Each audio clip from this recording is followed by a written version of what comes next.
Chapter 2. Morning. Max woke up suddenly, as if someone had carefully, but insistently, pulled him out of sleep. His first thought, too quiet. He lay with his eyes closed, completely still. The silence in the apartment wasn't nighttime silence, nor the familiar kind. It carried something extra. As if another object had appeared in the room, one that made no sound but subtly changed the geometry of the space. Muksh inhaled slowly, then exhaled. Calm down, he told himself. Just sleep, or pressure, or age. He opened his eyes. To the right of the bed, sitting on a chair, was an old man. Not transparent, not shimmering, not hovering near the ceiling as a self-respecting ghost should. He sat, slightly leaning forward, hands resting on his knees, watching Max with the attentiveness of someone who had been waiting a long time for his companion to wake. For the first 2 seconds, Max felt nothing. His brain simply refused to process the image. On the third second, reality caught up. His heart plummeted to his stomach. His throat went dry. The thought scream flashed and was immediately dismissed as pointless. Max snapped upright on the bed. The old man didn't move.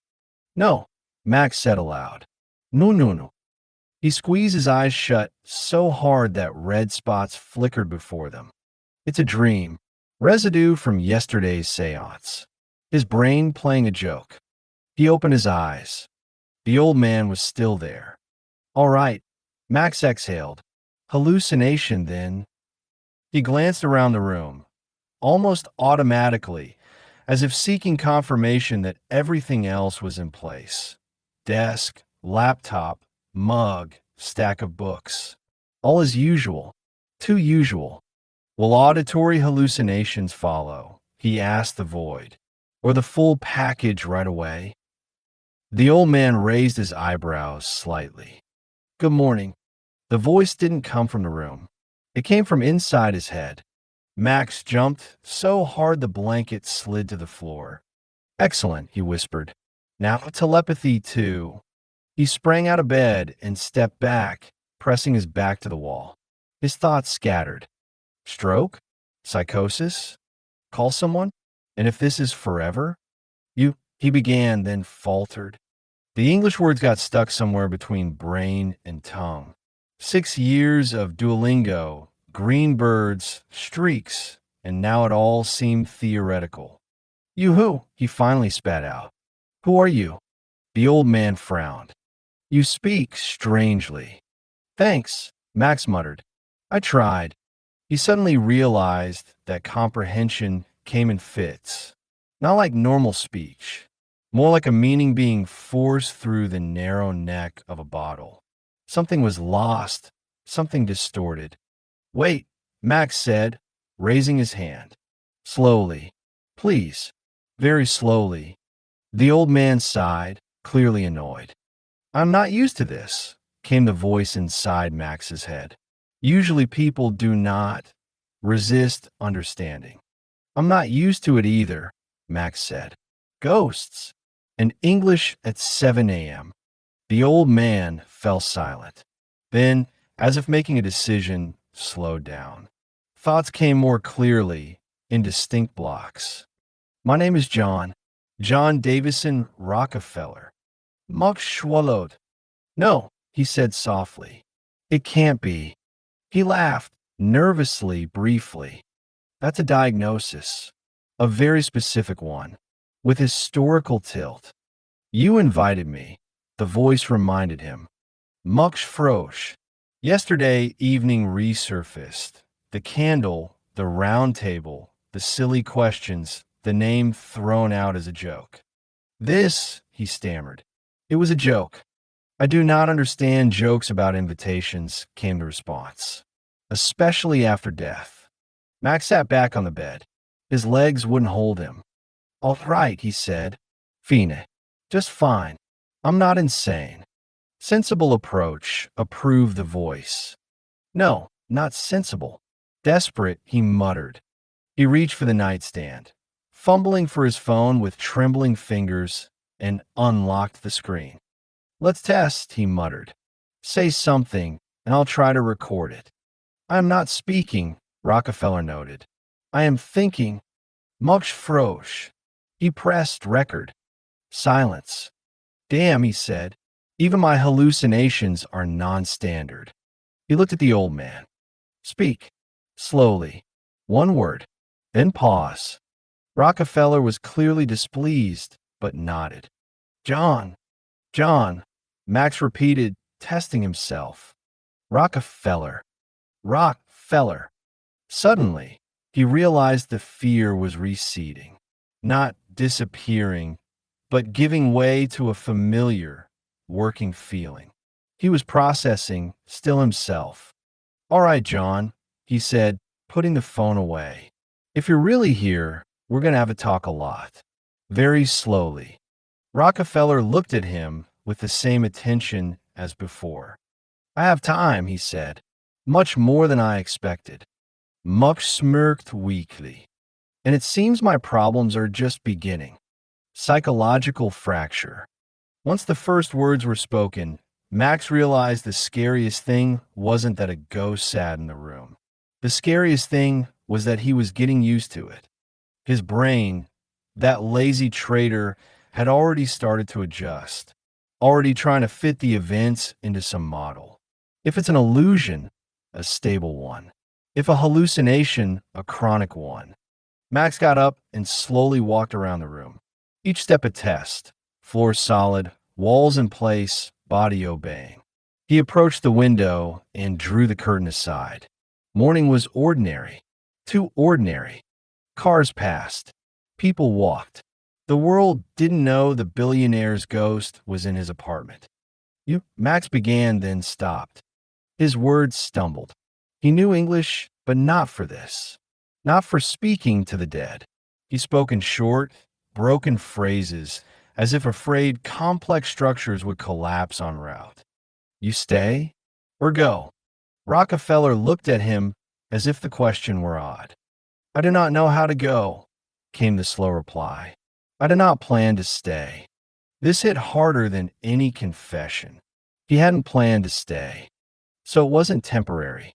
Not a dream. Not a mistake. Max felt a wave rise inside. Not panic, but a cold, viscous thought. What if this is forever? He sat on the edge of the desk, opened his laptop out of habit, then closed it immediately. Not for work. Just a gesture. A habit. An anchor. "If I crazy?" he asked, not looking at the old man. "You real?" Rockefeller was silent. Too long. "From my point of view," he finally said, "you are alive." "I am not." "That's not an answer," Max exhaled. "It is the only honest one." Muck smirked bitterly. "Psychiatrists like honest answers, too," he muttered in Russian, no longer caring if his companion understood. He pictured a study, white walls, attentive gaze, a notebook. "And how long have you been seeing this person?" He pictured explaining how the ghost knew history, asked questions, got irritated when asked to speak slowly. Very convincing, he thought. He approached an old photo on the shelf. Himself, 10 years ago, with his son. The photo was real. Tangible. "If you're not real," he said carefully, "you cannot know this." He asked a simple, very personal question, one the internet or memory couldn't answer. Rockefeller answered. Precisely. Without hesitation. Mux's fingers trembled. The last line of defense had fallen. He slowly sat on the chair across from the ghost. "So," he said quietly, "either I've finally lost it, or you're really here." Rockefeller tilted his head slightly. "I prefer the second option." Max closed his eyes, not to wake up, but to gather himself. Because if it's real, life just stopped being what it was. And if it's not, he's going to need help very soon. Language barrier, with dark humor and reader relief. Max sat across from the ghost, and suddenly realized he was tired of being afraid. Not because the fear had disappeared, but because it couldn't get any worse.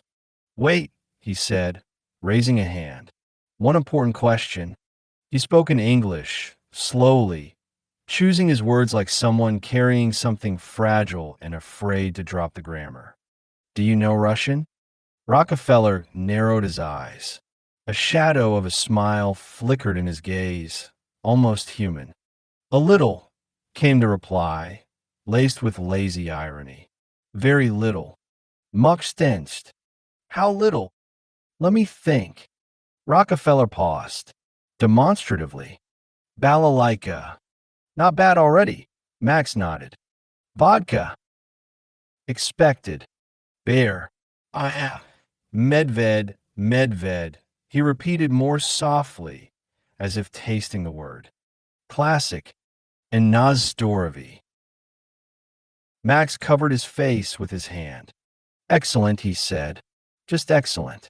There's a billionaire's ghost in my apartment who speaks Russian at the level of a tourist fridge magnet.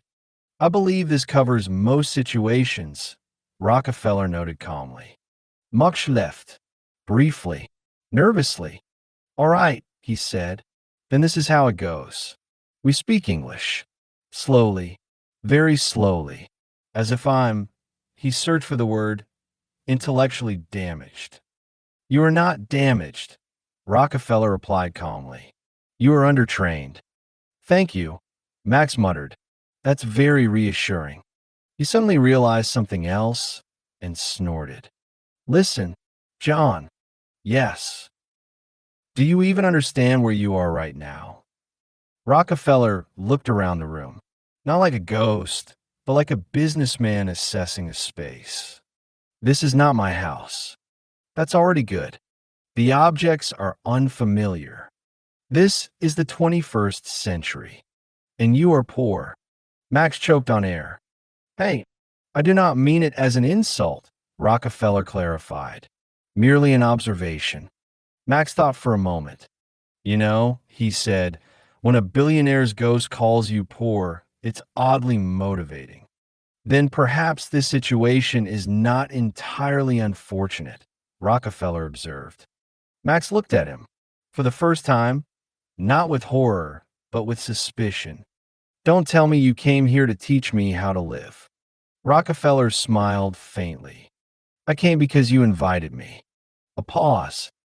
But I might stay because you need me. Max sighed and leaned back in his chair.